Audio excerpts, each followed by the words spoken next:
سرور کونین صلی اللہ علیہ وآلہ وآلہ وسلم کی شہزادی ہیں؟ نہیں.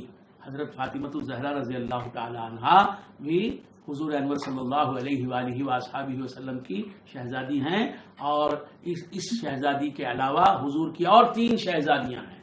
حضور کی اور 3 شہزادیاں ہیں، یہ بھی حضور کے مقدس خون ہی سے پیدا ہوئی ہیں. حضور ان کی رگوں میں بھی میرے آقا جناب محمد رسول اللہ صلی اللہ علیہ وآلہ وآلہ وسلم کا مقدس خون گردش کرتا ہے. سبحان اللہ سبحان اللہ. حضرت فاطمہ بھی حضور انور صلی اللہ علیہ وسلم کی صاحبزادی ہیں، اور حضرت ام کلثوم بھی سرور کونین کی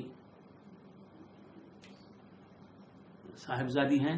حضرت رقیہ بھی سرور کونین صلی اللہ علیہ وسلم کی صاحبزادی ہیں، اور حضرت زینب بھی حضور سرور کونین صلی اللہ تعالی علیہ وآلہ وآلہ وسلم کی صاحبزادی ہیں. ریکارڈ ہو رہا ہے؟ نہیں جی ہو رہا ہے. تو یہ ضروری تھا. کچھ لوگوں کا یہ نظریہ ہے کہ صرف حضرت فاطمۃ الزہرا ہی حضور کی صاحبزادی ہیں. اہل سنت و جماعت کا یہ عقیدہ نہیں، اور یہ خیال تاریخی صداقت کے خلاف ہے. تو خلفائے راشدین بھی حضرت عثمان غنی کے علاوہ 3 خلفائے راشدین بھی تھے، سرکار بھی تھے، اور حضرت طلحہ بھی تھے، حضرت عبد الرحمن بن عوف بھی تھے، حضرت سعید بن زید بھی تھے، حضرت عمران بن حسین بھی تھے، حضرت ارقم بن ابی الارقم بھی تھے، حضرت ایاس بھی تھے، حضرت اسید بھی تھے، حضرت انس بھی تھے، حضرت ابی بن کعب بھی تھے، حضرت اوس بن ثابت بھی تھے، حضرت زبیر بن العوام بھی تھے، زبیر بن العوام بھی تھے، حضرت سعد بن ابی وقاص بھی تھے، حضرت عبیدہ بن جراح بھی تھے، حضرت انس بھی تھے. کچھ نام لے رہا ہوں، پورے نام نہیں لوں گا. سبحان اللہ سبحان اللہ. حضرت اسعد بھی تھے، حضرت بلال بھی تھے. اتنے پیارے نام ہیں ان صحابہ کے. ابھی ہمارے بنگلور کے رہنے والے، گڑدھلی کے رہنے والے ہمارے خاص پیر بھائی سید انصر احمد شہیدی شامری کے پوتوں کے لیے نام مجھ سے پوچھے گئے کہ کیا نام، تو میں نے 2 پوتوں کے نام رکھنے تھے انہیں. تو میں نے کہا کہ ایک کا نام رکھ دو عجلان اور ایک کا نام رکھ دو مقداد. تو انہوں نے دونوں کا نام رکھ دیا. سبحان اللہ سبحان اللہ. تو یہ 313 اصحاب بدر. سبحان اللہ سبحان اللہ. خلفائے راشدین کے بعد صحابہ میں اصحاب بدر کا مقام ہے. یاد رکھیے، خلفائے راشدین پر کس کا مقام ہے؟ اصحاب بدر. یہ 313 اصحاب بدر. جی بھائی یہ چل رہا ہے ریکارڈ؟ ہاں. تو کیا عرض کر رہا تھا کہ اصحاب بدر، اور اس طرف 950 حق کی طرف 350، اس طرف 313، اس طرف 950. سرور کونین صلی اللہ تعالی علیہ وآلہ وآلہ وسلم میدان میں پہنچے. حضور انور صلی اللہ تعالی علیہ وآلہ وآلہ وسلم کے واسطے ایک بلند مقام پر رہائش گاہ بنائی گئی، اور حضرت صدیق اکبر نے اس کی وہاں پہرا دینا شروع کر دیا. حضور جہاں ہیں وہاں حضرت صدیق اکبر نے پہرا دینا شروع کر دیا، تلوار سونت کر. گھرانہ تلوار لیے کہ کوئی آئے مقابلے پر تو صدیق کاٹ کے رکھ دے گا. پھر اس کے بعد وہ وقت بھی آیا کہ سرکار دو عالم نور مجسم صلی اللہ تعالی علیہ وآلہ وآلہ وسلم نے فوجوں کی سفارائی شروع کر دی. یعنی صحابہ سے کہا کہ اب تم اپنی صفیں بناؤ. جس طرح نماز میں صفیں ہوتی ہیں، جنگ میں بھی صفیں ہوتی ہیں. جس طرح نماز میں صف سیدھی رکھی جاتی ہے، جنگ کی صف بھی سیدھی ہوتی ہے. تو سرکار دو عالم صلی اللہ علیہ وسلم صفیں بنانے لگے. پہلی صف میں یہ فلاں فلاں لوگ آئیں گے، دوسری صف میں فلاں فلاں لوگ آئیں گے، تیسری صف میں فلاں فلاں فلاں لوگ آئیں گے. اور کے دوران سرکار دو عالم صلی اللہ علیہ وآلہ وآلہ وسلم نے کہ یہ کہا کہ اس جگہ ابو جہل کٹ کر گرے گا، اس کی لاش گرے گا میدان میں۔ حضور اکرم صلی اللہ علیہ وآلہ وآلہ وسلم کے ہاتھ میں ایک لکڑی تھی، اس لکڑی سے حضور نشان بناتے ہیں، میدان میں نشان بناتے ہیں، نشان بنا کے کہتے ہیں کہ ابو جہل یہاں مر کر گرے گا، قتل ہو کر یہاں گرے گا۔ یہ علم غیب نہیں تو کیا ہے؟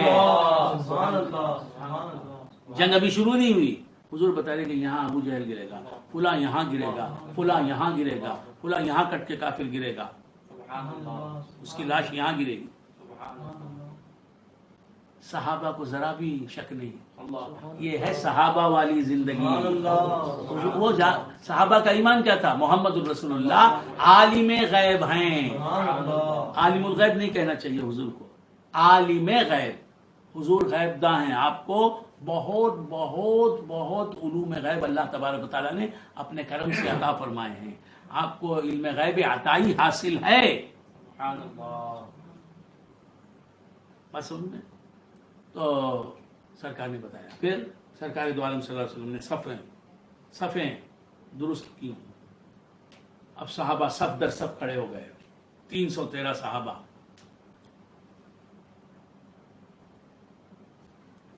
صفیں بنا دی، پھر صفوں کو سیدھا کرنے کا حکم دیا، صفوں کو بالکل سیدھا کرو۔ آج مسجدوں کا کیا ہے؟ صفیں کوئی سامنے ہے، کوئی پیچھے ہے، صف ایسا شروع ہوتی ہے، ایسا ختم ہوتی ہے، ایسا نہیں، بالکل تیر کی طرح سیدھی رہنی چاہیے ہر صف۔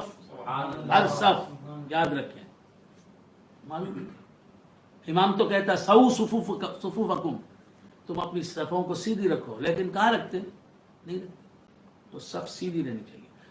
تو حضور صفوں کو سیدھی کرنے کا حکم دے رہے تھے، تو ایک صحابی جن کا پیٹ ذرا بڑا تھا، ان کا نام تھا سواد بن خارب۔ ان کا پیٹ ذرا بڑا تھا، وہ سب سے باہر آ رہا تھا، دوسرے صحابہ کے پیٹ وہاں تک نہیں نکلے تھے ان کا۔ تو حضور نے اپنے ہاتھ میں جو چھڑی تھی، اس چھڑی سے ان کے پیٹ پر ہلکی سی بہت ہلکی سی ضرب لگائی، کہا کہ استوی یا سواد، ٹھیک سے کھڑے ہو جاؤ، یعنی صف میں برابر آئے تمہارا وجود، سب سے باہر نکل گئے ہو تم۔ استوی یا سواد، استوی کا لفظ حضور کی زبان سے نکلا ہوگا تو کیا کس حسن کے ساتھ نکلا، آپ کی آواز کیسی حسین ہوگی، کتنی پیاری ہوگی۔ استوی یا سواد، یہ جملہ کس کا ہے؟ انا افصح العرب کہنے والے کا جملہ، میں عرب میں سب سے زیادہ فصیح عربی بولنے والا ہوں۔ تو حضرت سواد نے جب یہ سنا تو برابر صف میں آ گئے، سب صفیں سیدھی کر دی۔ صفیں سیدھی کرنے کے بعد سرکار دو عالم صلی اللہ علیہ وآلہ وآلہ وسلم نے صحابہ سے کہا کہ تم میں سے اگر کسی کو میری طرف سے کوئی تکلیف پہنچی ہے، حضور سب صحابہ سے کہہ رہے ہیں، یہ ہے اسلام کی سب سے حسین صورت۔ حضور فرماتے ہیں کہ اگر تم میں سے کسی کو میری طرف سے تکلیف پہنچی ہے تو میں اجازت دیتا ہوں، جسے میری طرف سے تکلیف پہنچی ہے وہ مجھ سے انتقام لے لے، بدلہ لے لے۔ میں نے کبھی زندگی کے کسی موڑ پر کسی کو تم میں سے تکلیف دی ہے تو وہ مجھ سے انتقام لے لے، جسے میں نے تکلیف دی۔ حضرت سواد بن خارب جن کا ابھی میں نے ذکر کیا، وہ کہتے ہیں کہ یا رسول اللہ میں آپ سے انتقام لینا چاہتا ہوں۔ سبحان اللہ۔ میں حضور فرماتے ہیں کہ لے لو۔ اللہ اکبر، یہ ہے اسلام۔ آج پیر صاحب بولتے ہیں کہ اپنے مرید سے ہی ہے، پیر صاحب جلال میں آ جاتے ہیں تو مرید کو جو چاہے بولتے ہیں۔